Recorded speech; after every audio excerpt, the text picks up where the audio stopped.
Oh, she's awesome. Happening. What's Yes. up? She's awesome. Your whole team is just, I just want to say thank you. Like, everyone has been so wonderful to work with. And I'm a big believer when you see people doing great work to be like, you're doing great work. So thanks for... It's been a long few weeks, actually. Oh, I'm sure it's been a long few weeks. Absolutely. But, I think people can say what they want to say. And I don't know if you're watching the media at all. No, I have been. I don't know what's going on. No one's spoken to me about it. So I just know I don't know what happened on that set. But I know the media can turn really... really bad and negative. And I just rejoined TikTok for the film, and I was texting Rain. I was like, I rejoined it. It scares me, but I'm doing it. And just seeing how fast stuff blows up there too is really tough. Really tough. Well, I don't think you're going to have any issues with this film.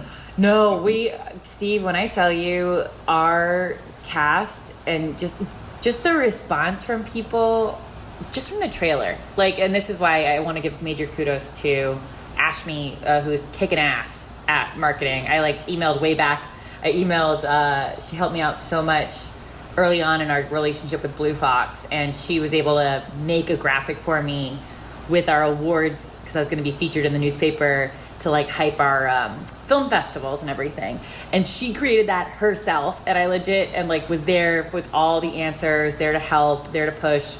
And when I basically emailed, I think it was Jamie, Andrew, and Ryan being please give her either a raise or a promotion or both, because this is someone who, I worked in advertising for a long time, and when you see someone who's good at what they do, oh man, she's been a real dream. And Clay's easy to work with. Huh? Oh yeah. At the theater, so no problems there. Clay's been great. Absolutely. I'm excited to see the space. The Ends With Us drama is simply that. It's a drama. I'm done with it. Yeah, it's going to happen when it's going to happen. Whatever's going to happen, whatever people want to think, they're going to think. I was worried about it at one point, and now I just now I'm just going to let the chips fall where they may. Honestly, if it likes us, great. If they don't, they don't. We are who we are. I think it's really tough too when it's something you've been really excited about, right? I think that makes it hurt even more when it almost eclipses the work and the message and all of that, and it's really painful to see. The time we released, we were not excited about it. We just wanted to get done with it. I'm sorry. I'm sure. Way before all the stuff. No, I'm sure. This isn't too tough. Let's get through it. Hopefully it's not too bad. And it's turned out very well. We've made a lot of money. I was going to say it's been very successful, and I love the No More partnership. I think that's awesome and important. And looking at that side of doing that work and focusing on that and focusing on centering a story of, domestic violence that is so common for so many people in the U.S. and around the world. So I was really glad to see it resonate around the world too, because it's very much not an American issue. No, it's a worldwide issue. So we did our best to try and keep it centered on that. We didn't succeed, but that's okay. The public said, please center on this. There you go. I know. It's tough. It's tough with that side of... I've been very grateful to be able to be in the room because it's my production company and because I own the IP. I've been very lucky to be able to have my voice have weight, and since it is even though for me it's a huge movie, and thank you for funding it, looking at that, right, of having people who respect the work that's already been done and are aligned with the impact, right, of really being we, instead of creating a fashion line, what we're going to be doing, I'm so excited. You're not creating a fashion line. Not for this. What we're going to be doing for the social... But, if you did create a fashion line... Oh, no.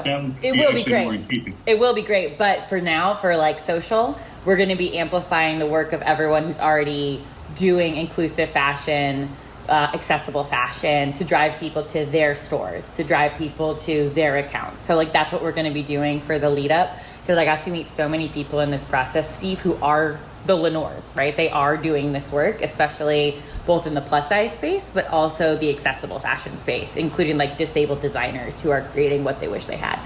So that is what I'm so psyched about, and just continuing to build our community in that way. But yeah, and we're making, I'm leading merch. So I'll send you merch when it comes out, which I'm so excited about. And yeah, it's really fun. We're working with this great designer, illustrator who did, I don't know if you ever saw it, the illustration of the 5 girls before the casting call. I basically had no ability to make a composite to show what our cast would look like because this kind of representation had not been seen in films. And so I basically had her draw me an illustration of the 5 characters, and we used that until we had stills from set. Like, it's incredible. So she is creating all these like fun quote graphics, and then we split, it's a 60-40 with Wayfair and P&G on profits. So I'm super psyched. And so we're going to be creating that. I think we got the okay to use. We're going to be making the Empire Waste t-shirts from the movie, which I'm so excited about, and getting our designers from that involved, which I'm so psyched. So that is fun. But for now, for this first line, it's really pushing people to see the work that's already being done out there, because a lot of them have their own communities too, and using this as a way to amplify. Ditto other female writer-directors, right? There are a lot of people out there that aren't going to have our commercial. Well, female-centric films will never succeed, so I don't know. LOL. Oh my God. Barbie, baby. And it ends with us. And right? Exactly. They dissed it. They dissed it. Oh no, it's always like liveliness. It ends with us. I was talking to people. I talked to some people at the Numbers like a couple months ago at CinemaCon, and maybe 3 months ago, and they said this is going to do 40 million domestically. You know, women, of course, like, you know, women are not expected to, like, women are like the ones who drive so many things. Of course, a female-centric movie is going to do well. Like, that's crazy. Honestly, and what drives me bananas, I mentor a lot of creators, especially writers of color and directors of color. And what drives us bananas is that if you look at the box office, if you look at a lot of the big sales leading up to the first part of the summer, majority of your audiences were Black and Latino, right? Yet the majority of stories we're seeing on screen are not reflecting them and their stories and their experiences. So you have this incredible juggernaut of the economy willing to go to the box office, yet they're not taken seriously or worthy enough to have projects backed to be seen on screen. So it's really undermining the power of different groups, like breaking it down into financials, right? And undermining the power of word of mouth from women, undermining the power of word of mouth of communities of color, right? Of saying, this has our seal of approval. We all have to show up and show out for this person, right? It's incredible.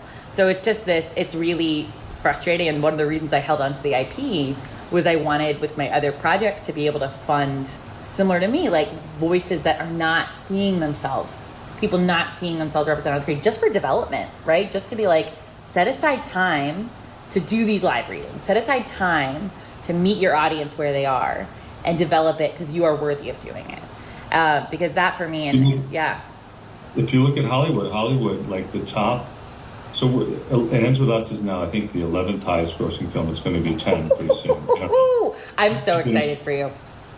But it's every film in front of it is a rerun. Yeah, right.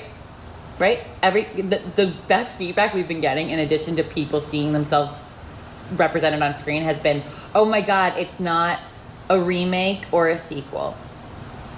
And I'm like, and then take it from, like, I'm part of these amazing filmmaker communities, and I'm sure you have them too in Chicago, of just people creating incredible original work who they're not seen as being valuable because it doesn't have an IP, or it doesn't have, hasn't been proven that it works before. So you look at it, and it's like the industry can be incredibly uncreative for being a creative industry.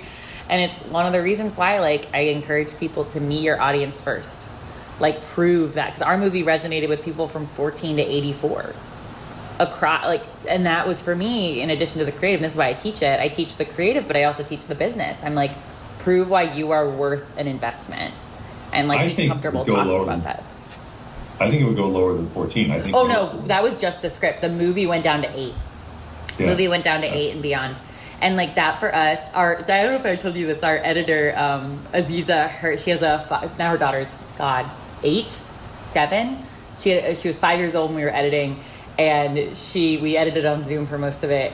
And she would love watching the movie. She still quotes the movie. But there's one part where Kayla goes, "It's me, bitches," during like a photo shoot. And Aziza would jump in front of her and go, "Ah!" So she wouldn't hear the word and start saying it over and over. It's the best. But the best part was when we moved from remote to our edit bay, as Satya drew all these adorable dresses that we covered all our walls in the edit bay.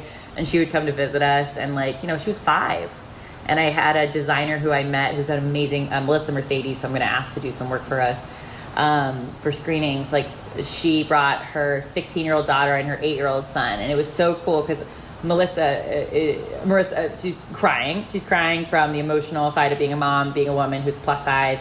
Her daughter turns to me and goes, "I'm going to force everyone I know to see this." Like, it was so earnest. And then her son goes, "I liked when the dad put his hand in peanut butter." Like, it was just so rad, right? Because it hits everybody and it hits everyone. It's an original movie, which we don't have. Like I said, Ezra, which we made, was an original movie, which I loved. Which I loved. We just have to get more people out. So let's see what happens. You know, we'll put it out there. We'll. I'm sure we'll have a good run here in Highland Park, at least decent. Oh, I can't wait! I can't wait. We'll see. And the bottom line is that the victory is getting it out. Honestly, right? And the fact that we're going to be in theaters, we're going to be on Friday. Our trailer's going to be in theaters. Which for me and Crystal, I stopped our meeting with Blue Fox, and I was like, "Sorry, I'm just going to scream real quick. That is so cool." And the fact we had 1 million views on Twitter, we had just an incredible response, and all these people, Steve, who inspired me to get into this work, who have incredible followings, are now following and reaching out to me and asking if I'll talk about it. I'm like, your book shaped how your social movement shaped how I see the world. So that in particular, the word of mouth campaign, as well as the paid we're going to be putting behind this. I know we got, I think, 150K promised from P&G, which is going to make a big difference. But for the education curriculum, the conversation we had with Debbie is fantastic, because a lot of what we're doing for Crystal and I are doing is really word of mouth, spreading everything to people who will really be able to amplify the education curriculum too. So that way we can keep the money focused on promoting the film and getting, butts and seats for theaters, and then us amplify our network, which is really fun. Amazing. Well, we'll do our best to. No, you're doing great. You're doing great. But I also know, coming off the It Ends With Us stuff, I just want to say I see you, and it is exhausting. It's exhausting. It's a lot. It's a lot.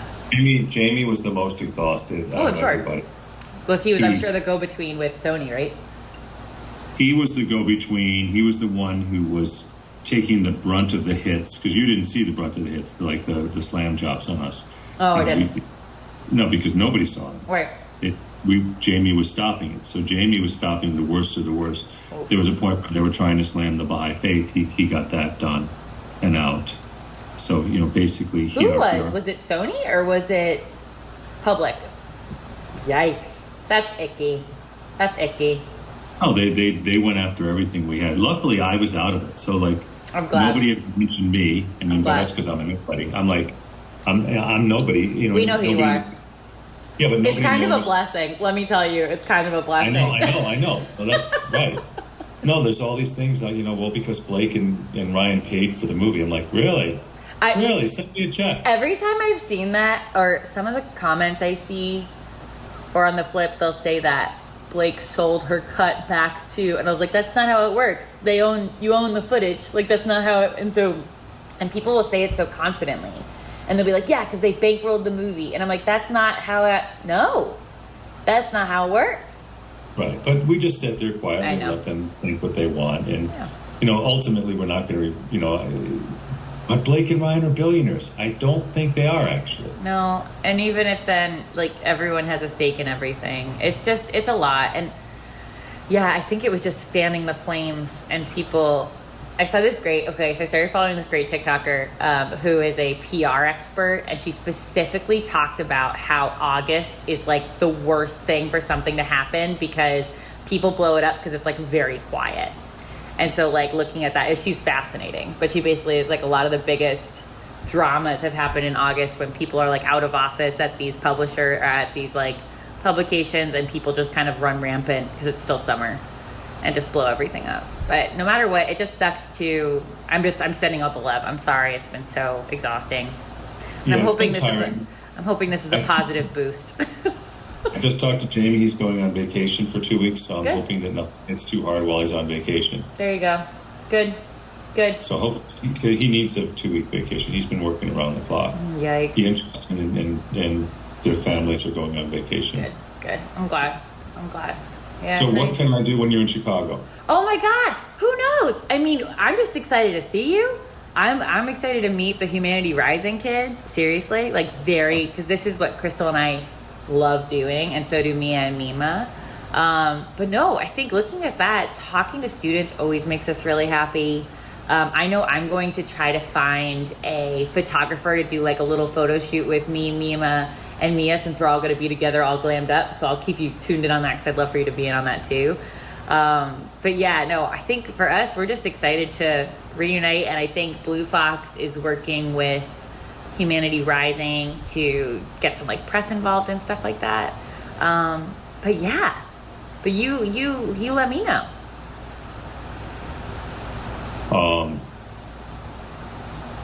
That's good. I think press. No, Blue Fox is going to do the press. Is that correct? Blue Fox, yes. So they have their PR person who's pushing, and then I connected him with Debbie because, oh man, she's on top of it. She sent me like 3 emails the next day being like, here are 8 different things you can do. I'm like, all right, hell yeah. So I connected her to all the people to help out. So she's going to connect us to Alicia Gupta, who's at NBC, who's a partner who featured Humanity Rising. And then I also have some folks in Chicago that I'm reaching out to who are writers on the ground and great folks that could potentially amplify our work too, which is the best. But yeah. We'll work with our community and try to get our community out there. I think we'll probably push our community more on the 30th. Makes sense. Well, you let me know. Honestly, Steve, this is a collab. So, you let me know if you want me to spread the word with I wanted to make sure you guys get priority for filling the space. But also, if you want me to push our Wellesley community, you got it. Push it all. I'd rather be turning people away. You got it. So, look, unless our theater is full every night, you guys, which is not, you guys can push all you want. Awesome. We rarely fill the theater. Yeah. So this is 198, right? 199. Oh, that's exciting. Worst case scenario, we're turning people away at the door. That's great. Cool. I know we have, because we have we call it the Wellesley Mafia. I went to Wellesley College, and when I tell you they are the Mafia, who is like a huge reason why I got the movie made in the first place, because I did that like nationwide script tour. And they were the ones that were like amplifying when I would be in different cities, that were like putting me up, that were calling in favors, that were hosting me for the events and stuff. And so they're all over the country, and we're going to be doing, I don't know if I told you this, we're doing a nationwide or a Wellesley Worldwide Watch Party for opening weekend. I just sent it out yesterday to all there are 80 different alumni clubs around the world.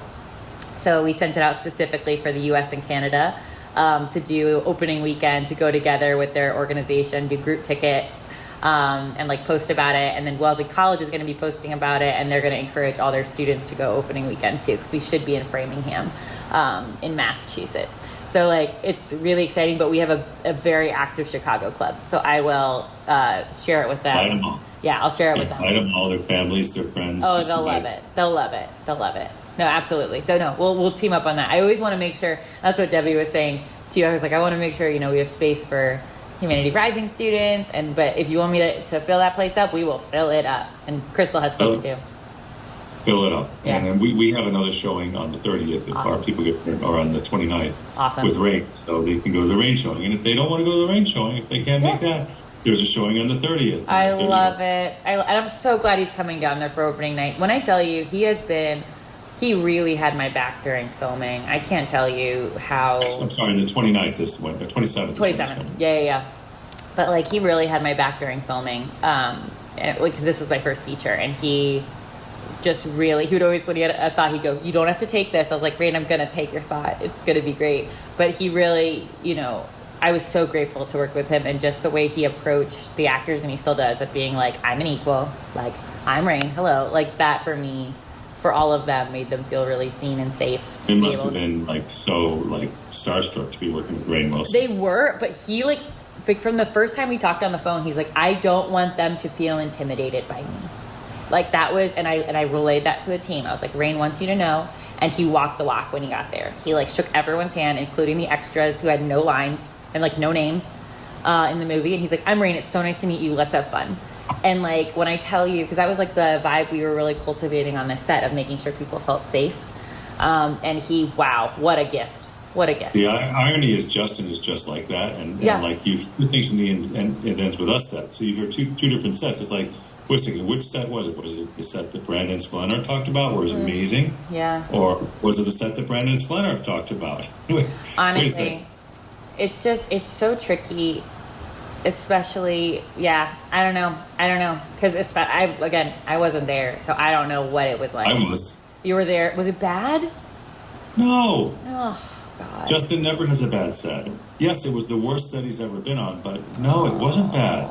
I was there on set. It was, Justin is really kind and loving, and he's like Rain. So if you imagine Rain's running a set, it's just, it's a Baha'i set. It's never going to be like that. No, it was just, everything was made up. It was manufactured, and it was manufactured on purpose in order to take Justin down. It sucks. I'm sorry. I'm just sorry, because I know the intentions of making the movie were with such a purpose. I'm sorry to have this going on. I'm hoping it didn't take Justin down. No, I'm hoping it's winding down. Fingers crossed. I think it's going. Well, Hollywood's still got a hold of it. Yeah, that's because it's quiet again. August, man, August. I'll send you this video from this TikToker. I love her. She is just like, she is a pro. I think she's in her like 50s. And she like breaks it down to like educate people, to also make them better consumers, of being like, hey, is what you're reading true? Or, what is a source? Like, who could it be? Like breaking it down to everything to make people more informed readers too. Because when I saw everything blowing up, I was just like, oh, Jesus. Like, it just, I was actually in Chicago for a wedding, for a friend's wedding that weekend. And I was just like, had rejoined TikTok to like share the trailer. And then I was like, oh my God. What's going on? But I've read more of that. I've never was on TikTok before. I've read enough, but it seems like TikTok, Instagram are pretty pro Justin. There's Reddit is a little bit more even, but Reddit just seems mean spirited. Reddit can be very weird. I've been on some pages that are like, so like for plus size fashion and stuff, it's very supportive, but I think it's also, there are different corners of it where people go just to be like terrible. Yeah, Reddit freaks me out. Reddit freaks me out. Oh, they're both assholes. Yeah, whatever. No, Reddit freaks me out. You have no idea what you're talking about. That's the thing. You haven't read anything. You haven't watched anything. You're just trying to be mean. Yeah, and like that's the thing. We're also there's a big push right now about parasocial relationships. Like, I don't know if you know the singer Chapel Roan. She just blew up this year. She was like an indie artist, I want to say like 6 months ago, and like completely blew up. And she actually came out this week.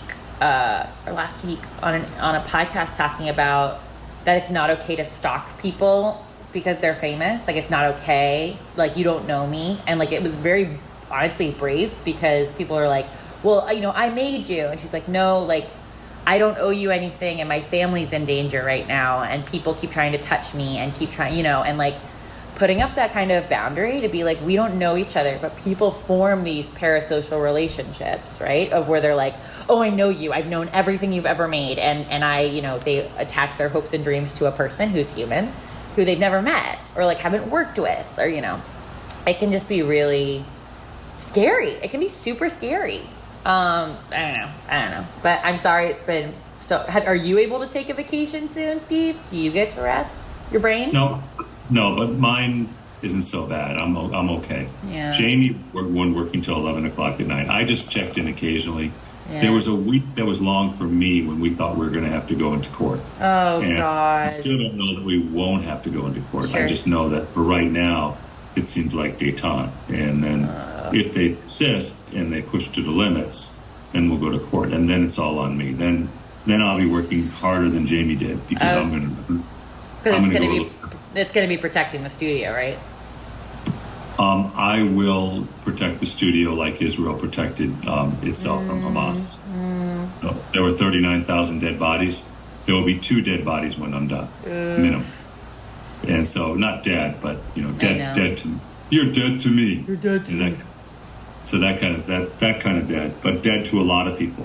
If they ever get me to that point, then I'll make it worth their while, because I'm going to spend a lot of money to make sure the studio is protected. But I don't think we'll go there. Yeah, I hope not. As someone who that's not the world I want to live in. No, I hope it goes away. I just hope it goes away, or that people lose interest or realize it's harming everyone's career. Yeah, I think that we'll just probably for years. Yeah. This is not going to go away. I don't think it's going to go away anytime soon. Yeah. We'll have to be defensive for years because there'll be stuff coming at us. I will be defensive for years. So if they ever cross the line, then I will go after them. Yeah. And Jamie at one point called me up and said, "I think we're going to need you." Yeah.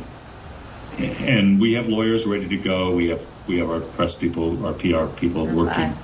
We haven't had to engage the lawyers much yet. That's good. That's a good sign.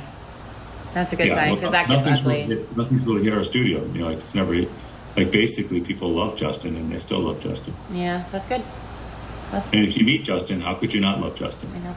But yeah, I'm just glad that I'm just sending all the good energy. I hope it stays safe. I hope it stays safe. It's tough.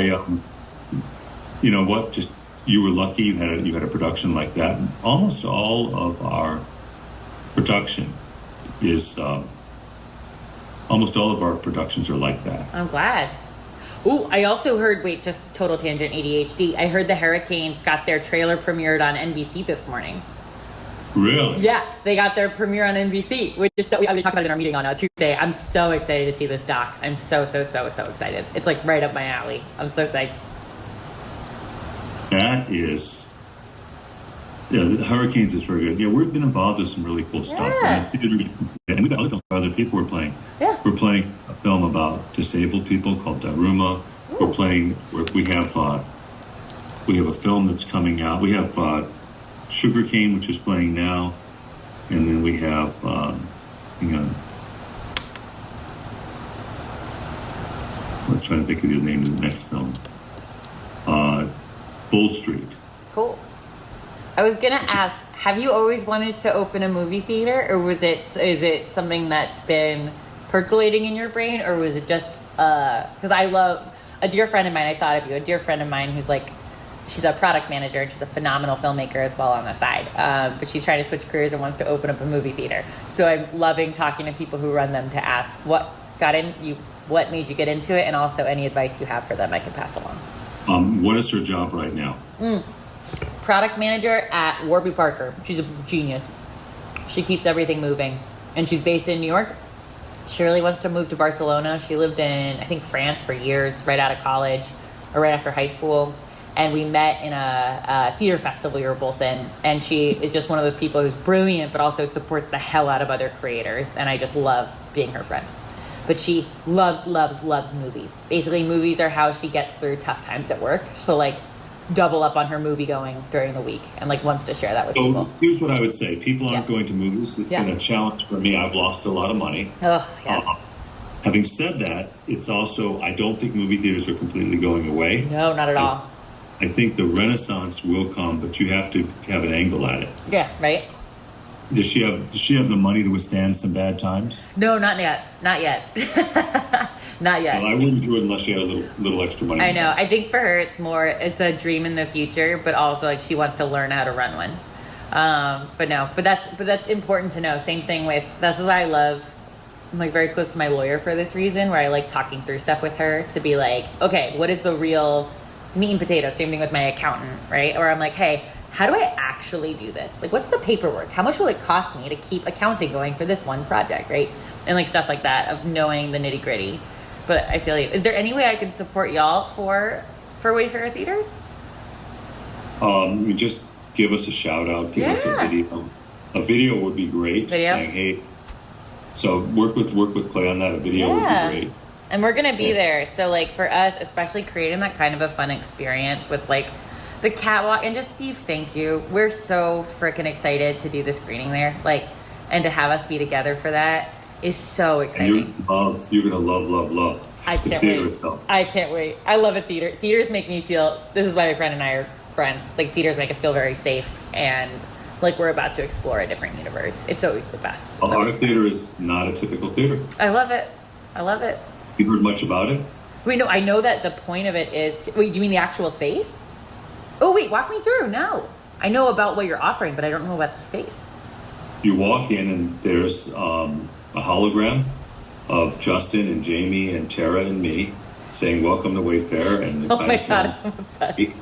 And then there's, you walk upstairs. Actually, when you walk in your right, it says Flowers of One Garden Community, so community board. Love it. Then you walk upstairs and it says Oneness. Then there's a 9-pointed Baha'i star on the ceiling. Whoa. The lobby's all been redone. There's a big screen in the back showing the movies we make, and there's a cafe. And then as you walk down the hallway, there's kind of cool carpeting and ceiling. And there's also a Lily Bloom's flower shop right now. I love that. I know I saw that from the screen from social. I did. I thought it looked very cool. A sign that says, "Where there is love, nothing is too much trouble, and there's always time." Love it. At the end of the hall. So basically what I'm saying is that it's a Baha'i inspired, open Baha'i inspired movie theater, but which is like, beautiful. Everyone knows, like, we will not play violent movies, we will not play horror movies. We're only playing, like, and so we've got just this ton of women empowered movies over the next few months. Very cool. Well, I have a question. How far is it DePaul? How far is DePaul from you? About less than an hour, depending on traffic. So I have a friend of mine who I met through the Blacklist, who is he's like a genius. He works with them for their feature lab, so he was my mentor for that. But he teaches at DePaul, so it could be a potential collab for them to show like their student films, to like do that kind of collaboration, or even like to turn it into like a film marathon for them to like learn from, or things like that if they're an hour. But I could connect y'all, connect him with Clay. Absolutely. Yeah. Oh no, I love the community stuff. So that's why I asked, how can I help? And I'm extremely connected. Oh, I know you are. Yeah. So. But especially, I think that's been the coolest thing. And I know for me, like the first time I got to see my movie on a big screen, like was unreal. Or even like going to film festivals and stuff and meeting other filmmakers is just always really fun and affirming. And I know, let me ask around. I'll ask around, especially in the Highland Park area. Who I know doing stuff. Because especially like for young kids of color to see stuff that they've shot on their freaking iPhone, like up on a big screen, like it's so cool. It's so cool. We've done that. Yeah, so I love it. More of that. I love it. Honestly, like that side, and it's clear where your heart is too. But it's tough with the business side of wanting to make sure you know everything. Of course, it's in the black because that's our job. I have a friend who might want to do that for me. I got to talk to. Yeah. Like start doing classes for honestly kids. Like when I tell you, like, I teach and I always offer financial aid because a lot of folks, just to like clear that barrier. But what is so fun about it is it's them starting to build their own community too. So it's like having a teacher, but for them to be able to text each other, to support each other, and like start building that community early instead of feeling isolated. Like my filmmaker community had my back so hard during this. Like half of them were part of my director's cut early screening when I was like getting notes and things like that, and we support the hell out of each other, and like forming that early as a young creator, I mean, no brainer. And making, especially since you have a cafe, making it a place to hang out and like bring your ideas. Something I had for an idea down the road was having like a little board of like looking for creatives, like looking for a cinematographer, looking for a, you know, like kind of a thing where you can hang out. So like even turning your cafe into that kind of a supportive space for filmmakers could be fun. We've got a lot of work in front of us right now. I know. Anyway, I better run so I can have my break today. Go have your break, and it was great talking to you. And I'm just sending all the love. I do hope it calms down. I will say that. It's going to calm down. It's already calmed down. Good. I'm glad. All right, my friend. It was great to see you. Thanks for hanging out. Just wait. We'll see each other in person in 1 month. I'm so psyched. And I'll send you all the good stuff. Well, I'm really looking forward to getting it out there, and I'm glad that I'm I couldn't believe we weren't going to do anything. I know. I was a little bummed too. I know that, but also it's such a huge ensemble and it's such a small budget film. And Blue Fox is putting up a lot of cash to do a lot of the stuff, which I'm so grateful for. So for us, what I'm going to try to do between you and me, if we do a New York screening with Blue Fox, I'm going to see who they're flying out. And then I might fly out, 2 other people from our core cast so they can all just reunite together and we could just celebrate and go do karaoke or something just to celebrate. Yeah, it's why we do it, right? Community's everything. But when I tell you how excited people are around the world, it's unreal. That's wonderful. This could be a sleeper hit thing. Honestly, really cool. That's what everyone's saying. It's very cool. I'm not getting. It would be great if we have another hit for Wayfair, and we're going to. No, right? And that's the thing. And this is a female-led project, right? Of really all female department heads, everyone working on this project. I'm really centering our casting team that did the nationwide casting call because the casting agencies didn't have people. They didn't have them. So we're hoping with especially Blacklist is going to be really amplifying the development process and what we did. So adding that to industry recognition is going to be huge. So I'm very excited. So I love this women's empowerment. We have another. I think I told you another first-time director we supported. Yes, a woman named Scarlett Johansson. Yeah, I'm so excited for her. We're trying to get her first big break. Maybe people will hear of her. I mean, but Scarlett Jo, who? I can't. I love it. No, but honestly, every time you're a first-time feature director, it's your first time being a feature director. It's tough. I love that. She was so cool, calm, collected, and confident. No, and nice. Which is what you want, and just professional, right? You want someone who's professional, who I don't. It's so interesting because you work with so many people, and almost everybody's nice. And then there's Blake, who's she's totally different than everyone else. I'm sorry. It's not to say anything bad about her, but she's different. Different. There you go. And I don't. I think for the most part, most people see what we're doing, see we're nice, and they're nice back. Yeah. Even if they weren't perfectly nice. And I just think some people forgot to learn how to be nice. The industry. I left it for a while, Steve. I left it for a while. There was a reason I was originally going to make this movie in my hometown. It's a tough, icky place. It can be a very icky place. I think that there's a lot of good people out there, and so what we're doing is we're figuring out who we want to work with, who we don't want to work with. And then we'll just work with them, and then it's done. And anyway, have a wonderful day. I'll see you. You too. I hope you enjoy your break. It was good to see you. Tell all your friends. I will. No, I'm going to send the invite out. Absolutely. And I just have them RSVP to Clay, right? I think. Yes, perfect. Exactly. Perfect. Awesome. RSVP to Clay and or Elise. Awesome. She can help as well. Anyway, you can talk to Elise and Clay and ask who they want. Perfect. I will. I actually think that it's probably better having it go through Elise and her team, but ask them who they want it to go through. I'll ask. Awesome. Thank you, Steve. I hope you have a good rest of your week. You too. Bye. I'll see you. Bye. Sorry to interrupt, but this is important. The shooter who murdered my sweet little Daniel brought a highly